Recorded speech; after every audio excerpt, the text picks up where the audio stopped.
కొత్తగా పార్టీ వచ్చిన వాళ్ళకి పదవులు ఇస్తున్నారని రోజు ఏడుస్తున్నాడు.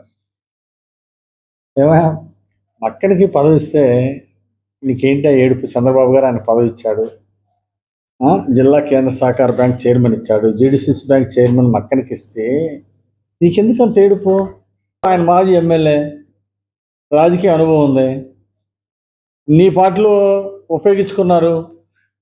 ఆయన కాంగ్రెస్ పార్టీలో ఎమ్మెల్యే చేశాడు. అయితే నువ్వు వాడుకున్నావు, వదిలి దొబ్బావు. నీ నైజం అర్థమైందా? నీ నైజం అది. ఏం చేస్తా? నీ ఎలక్షన్కి మక్కన్ని వాళ్ళ టీం అందరినీ ఉపయోగించుకున్నావు, మంచి మెజార్టీతో గెలిచావు, బాగానే ఉంది. 7 దాడి నాకు బోడి మొన్న వ్యవహారం చేసావు, మక్కన్ టీంను వాడుకున్నావు, ఆ తర్వాత ఏమో పదవి ఇప్పకుండా అడ్డుపడ్డావు. ఇది వాస్తవం కదా? ఆయనకి పదవి వస్తుంటే నువ్వు అడ్డుపడి ఆపావు. నా సంస్కారం అది కాదు. అతను కట్టబడ్డమాట వాస్తవం. అతనితో పాటు వచ్చిన వాళ్ళు కష్టపడ్డారు పార్టీలో. సో ముఖ్యమంత్రి గారి దృష్టి తీసుకెళ్ళాం ఉన్న వాస్తవాన్ని. కొత్తగా పార్టీలోకి వచ్చినప్పటికీ ఎలక్షన్ ముందే వచ్చాడు నిజాయితీగా. ఎలక్షన్ తర్వాత వచ్చి పార్టీలు చేరిన వాళ్ళకి మేము పదవి ఇవ్వాల. ఎలక్షన్ ముందు, ఎన్డీఏ పాలన ముందు, మీ రాక్షస పాలన ఉన్నప్పుడే ఆయన తెలుగుదేశంలో చేరి పార్టీ కోసం, ఎన్డీఏ గెలుపు కోసం కష్టపడ్డాడు. కాబట్టే మక్కనికి పదవి ఇచ్చారు చంద్రబాబు గారు. దాన్ని నీ ఏడుపు ఎందుకు?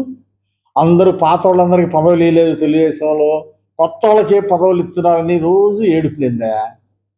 నువ్వు ఇప్పిలేకపోయావు, నేను ఇప్పించే సంతోషపడు మా చంద్రబాబు గారి సహకారంతో. అలాగే మరి అసలు నువ్వే పార్టీ? నువ్వు కాంగ్రెస్ పుట్టక నుండి అందులో ఉన్నావా? ఎన్ని పార్టీలు మారావు?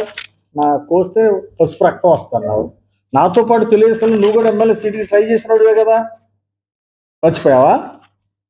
తెలుగుదేశంలో ట్రై చేసావు, ఆ తర్వాత ప్రజారాజ్యంలో పోటీ చేసావు, మళ్ళీ బాగాలేదని కాంగ్రెస్కి వెళ్ళావు, తర్వాత మళ్ళీ వైసీపీలోకి వెళ్ళావు. ఇన్ని పార్టీలు మారింది వాస్తవా కాదా? మరి నువ్వు వైసీపీలో లేటెస్ట్గా పోయి, మరి నువ్వు సీనియర్ కాదుగా, మరి నీకు ఎమ్మెల్యే ఎందుకు ఇచ్చినట్టు? సరే ఇచ్చారు, దాని గురించి మేము మాట్లాడలేదే. మరి నువ్వు ఏ పార్టీ నుండి వెళ్ళావు గుర్తు చేసుకో. నువ్వు సీనియర్లకు ఇవ్వలేదు, అసలు నువ్వే సీనియర్ కాకుండా సీటు తెచ్చుకున్నావు. అట్లాగే ఎంతోమంది చేశారు. టాలెంట్, సమర్థత ఉంటే చంద్రబాబు గారు ఇస్తారు. మా ఎన్డీఏ పాలనలో చంద్రబాబు గారు టాలెంట్, సమర్థులు ఉంటే ఎన్నికలకు ముందు వచ్చిన వాళ్ళు ప్రోత్సహిస్తున్నారు.